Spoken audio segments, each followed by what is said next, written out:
and you don't even know why. And we were trying to take the yelling out of fishing by showing fishing skills. So most yelling comes when you make a mistake and somebody else in the boat thinks it's kind of silly that you made that mistake. So unfortunately it does happen. But I'm just wondering if anybody else here has been yelled at like I have. We've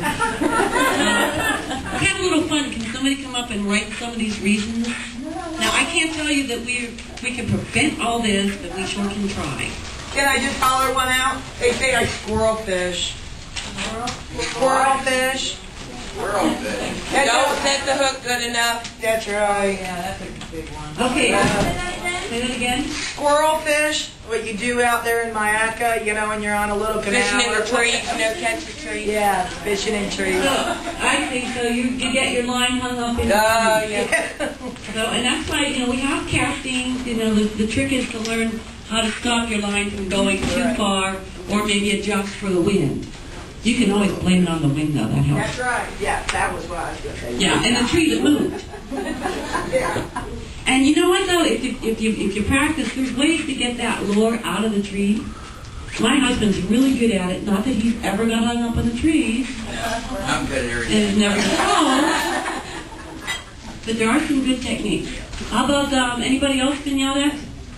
I got screamed at this summer tarpon fishing when the tarpon was going under the boat, and he's screaming, "Get your rod tip down! Get your rod tip down!" Well, I've got it down as far as I can go without falling in, and he's screaming at me to go. I thought I was just plenty far enough down, but obviously he didn't. You should have had him hold you by your ankles and keep on going. Yeah. Well, with the With a wind shark shark on the line. swimming under the boat, Yeah. Was your husband driving the boat?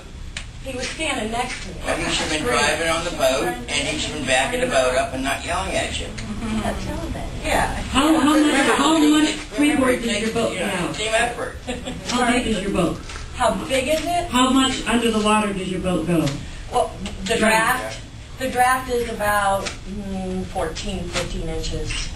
Yeah, well you should have been able to, all you need to do is get your rod down below that draft, and then the fish will come around in a circle and hang up on the prop. Yeah, and you can also get your bail so that, But in the heat of the moment, it's not the time to learn And then how when I far. said, quit yelling at me, he said, I was just excited. Right. And I like him. and then you think if he talked louder that you could hear him better? Yeah. They just don't want you to lose the fish. That's what it boils down to. Yeah, well, he about lost the rod on his head. Yeah, you could have said, how far? Oops. Yeah. Well, that's not a popular move. Yeah. Okay, how about if somebody else gotten yelled at? Who wants to fess up? Forgetting to put my thumb on the line when it's after the cast. And what kind of a reel are you using? Bait caster. Bait caster. Those bait casters are tricky. They scare me. But what causes that, and we're going to be talking about lines and things like that, is if the reel is spinning faster than the line is going out, then that's what happens is you get the bird's nest. And even the most experienced anglers still get it, but hopefully we will learn some skills to help prevent that, or to help you feel less bad about it. And there's ways to get that bird's nest out too that can get you back fishing pretty quickly. Good. That was when I was using his rod. Before he bought me my own. And I'm sure it's never happened to him, right? Oh, never. No.